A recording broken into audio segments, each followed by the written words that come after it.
महीने के बाद भी पूरा नहीं हुआ है। चुनाव से पहले प्रधानमंत्री नरेंद्र मोदी जी ने कहा था कि बीजेपी सरकार की पहली कैबिनेट की बैठक में 2,500 रुपए की स्कीम पास होगी, लेकिन नहीं हुई। प्रधानमंत्री नरेंद्र मोदी जी ने कहा था कि 8 मार्च को दिल्ली की हर महिला के खाते में 2,500 रुपए की राशि जमा हो जाएगी, उनके खाते तक पहुंच जाएगी।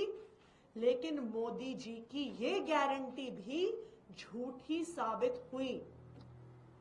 8 मार्च आया, 8 मार्च गया, पैसा आना तो दूर की बात है।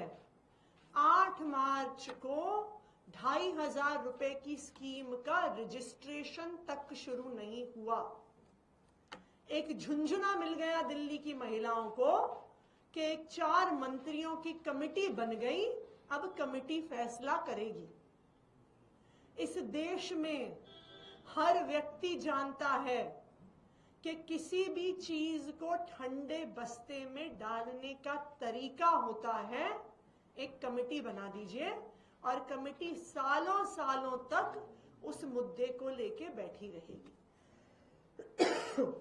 आज मैं भारतीय जनता पार्टी की दिल्ली सरकार से 4 सवाल पूछना चाहती हूं।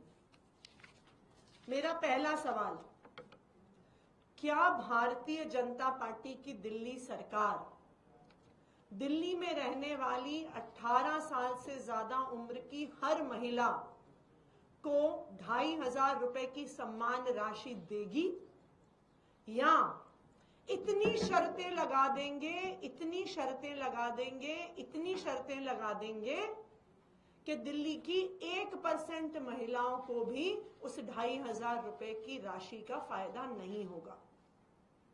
क्योंकि मोदी जी ने तो दिल्ली की सभी बहनों को वादा किया था। उन्होंने कहा था सभी बहनों के खाते में पैसे आएंगे। तो मेरा भारतीय जनता पार्टी से पहला सवाल, क्या वो दिल्ली की 48 लाख 18 साल से ज्यादा उम्र की महिलाओं को 2,500 रुपए देंगे या नहीं देंगे? मेरा भारतीय जनता पार्टी की दिल्ली सरकार से दूसरा सवाल, आपकी ये कमेटी बनाए हुए 12 दिन हो गए, आपको सुबह से लेकर शाम तक अरविंद केजरीवाल जी और आम आदमी पार्टी को गाली देने का समय तो मिलता रहता है, लेकिन 12 दिन में दिल्ली की महिलाओं को 2,500 रुपए देने के लिए आपने कोई भी फैसला नहीं लिया। तो मैं भारतीय जनता पार्टी से ये पूछना चाहती हूं कि 12 दिन से आपकी ये कमेटी क्या कर रही है, क्या फैसला लिया आपने? भारतीय जनता पार्टी की दिल्ली सरकार से मेरा तीसरा सवाल, 2,500 रुपए महीने का रजिस्ट्रेशन किस तारीख से शुरू होगा? और चौथा और सबसे जरूरी सवाल, दिल्ली की सब महिलाओं के खाते में 2,500 रुपए किस तारीख को आएंगे? आज दिल्ली की सभी महिलाएं इन 4 सवालों के जवाब चाहती हैं। आप क्या हर महिला को 2,500 रुपए देंगे या फिर से मोदी जी का वादा झूठा साबित होगा? दूसरा सवाल, ये जो झुंझुना कमेटी का दिया, 12 दिन हो गए कमेटी बने, आपने दिल्ली की महिलाओं के लिए क्या फैसला लिया? तीसरा सवाल, 2,500 रुपए की स्कीम का रजिस्ट्रेशन कब शुरू होगा? और चौथा सवाल, 2,500 रुपए कब से दिल्ली की महिलाओं के खाते में आने शुरू होंगे? ये सवाल दिल्ली की सभी महिलाएं भारतीय जनता पार्टी की दिल्ली सरकार से और प्रधानमंत्री नरेंद्र मोदी जी से पूछना चाहती हैं, वरना अब दिल्ली की महिलाओं को लग रहा है कि मोदी जी ने उनको झूठ बोल दिया, मोदी जी ने उनसे झूठा वादा कर दिया और उन्होंने मोदी जी के इस वादे, झूठे वादे पर विश्वास करके गलती कर दी।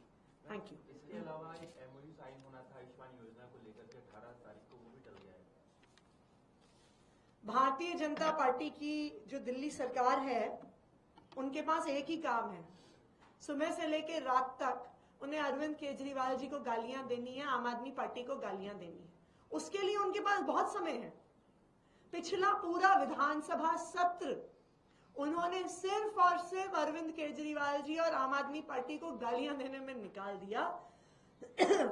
उस सत्र में उन्होंने अपनी सरकार का कोई विजन नहीं रखा, कोई एक्शन प्लान नहीं रखा, कोई टाइमलाइंस दिल्ली के लोगों के सामने नहीं रखी। सिर्फ और सिर्फ अरविंद केजरीवाल को और आम आदमी पार्टी को गाली देने का काम किया। बजट सत्र शुरू होने वाला है, आम आदमी पार्टी की क्या रणनीति होगी 24 से बजट सत्र, या बजट को लेकर आप लोग की क्या उम्मीद है, क्या चाहते हैं? हम यही चाहते हैं कि दिल्ली के बजट में जो वादा मोदी जी ने दिल्ली की महिलाओं को किया कि दिल्ली की महिलाओं को 2500 रुपए हर महीने हर महिला को मिलेंगे, इस वादे को पूरा करना हम चाहते हैं कि दिल्ली सरकार करे। किसानों का जो प्रोटेस्ट था उसको खत्म कराया गया राज खनौरी और शंभू बॉर्डर से, उसको लेकर क्या करें? आम आदमी पार्टी हमेशा से किसानों के साथ खड़ी रही है। जब भारतीय जनता पार्टी ने 3 काले कानून पास किए तो आम आदमी पार्टी किसानों की हर मांग के लिए उनके संघर्ष में उनके साथ खड़ी रही। लेकिन जो किसान जब शंभू बॉर्डर पे पिछले 1 साल से बैठे हुए थे, बॉर्डर बंद होने से, हाईवे बंद होने से पंजाब की अर्थव्यवस्था को, पंजाब के व्यापार को बहुत ज्यादा नुकसान हो रहा था। और इसका नतीजा क्या होता है? इसका नतीजा होता है कि पंजाब की इकोनॉमी पर असर पड़ता है, नौकरियां खत्म होती हैं, युवा ड्रग्स की ओर जाते हैं। और आम आदमी पार्टी की पंजाब सरकार ने ड्रग्स के खिलाफ, नशे के खिलाफ एक युद्ध छेड़ा हुआ है और उस युद्ध के तहत जरूरी है कि पंजाब की अर्थव्यवस्था, पंजाब में व्यापार, पंजाब में नौकरियां बढ़े। तो उसके लिए हाईवे को खोलना बहुत महत्वपूर्ण है। ये हाईवेज पंजाब के लिए एक लाइफलाइन है। लेकिन आज भी हम जो भी किसानों की मांगे हैं केंद्र सरकार से, उन मांगों के साथ हम खड़े हैं। सीबीआई का एक ऑर्डर था दिल्ली की, पूर्वी दिल्ली के कुछ मंदिरों को तोड़ने का, लेकिन उसका भी रोक लगा दिया गया है। बीजेपी का दावा है कि मुख्यमंत्री का हस्तक्षेप से ऐसा हुआ। पहले भारतीय जनता पार्टी मंदिर तोड़ने का ऑर्डर देती है, फिर भारतीय जनता पार्टी अपनी पुलिस भेजती है, फिर भारतीय जनता पार्टी अपने डीडीए के बुलडोजर भेजती है। और जब वहां के लोग देर रात को सड़कों पे उतर जाते हैं तो कहते हैं नहीं नहीं नहीं नहीं, हमने नहीं भेजा, हम तो रोक रहे हैं। पुलिस किसकी थी? भारतीय जनता पार्टी की थी। वहां पे सीआरपीएफ किसकी थी? भारतीय जनता पार्टी की थी। वहां पे बुलडोजर किसके थे? भारतीय जनता पार्टी के थे। तो ये बिल्कुल साफ है कि ये मंदिर तोड़ने की साजिश सिर्फ और सिर्फ भारतीय जनता पार्टी की है।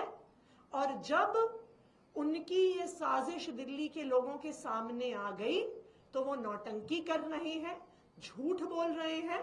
वो बताएं तो सही, पुलिस किसने भेजी? वो बताएं तो सही, सीआरपीएफ किसने भेजी? भारतीय जनता पार्टी बताए तो सही, बुलडोजर किसने भेजे? अब तो डबल इंजन की सरकार है उनकी। डीडीए भी उनका, पुलिस भी उनकी, पीडब्ल्यूडी भी उनकी।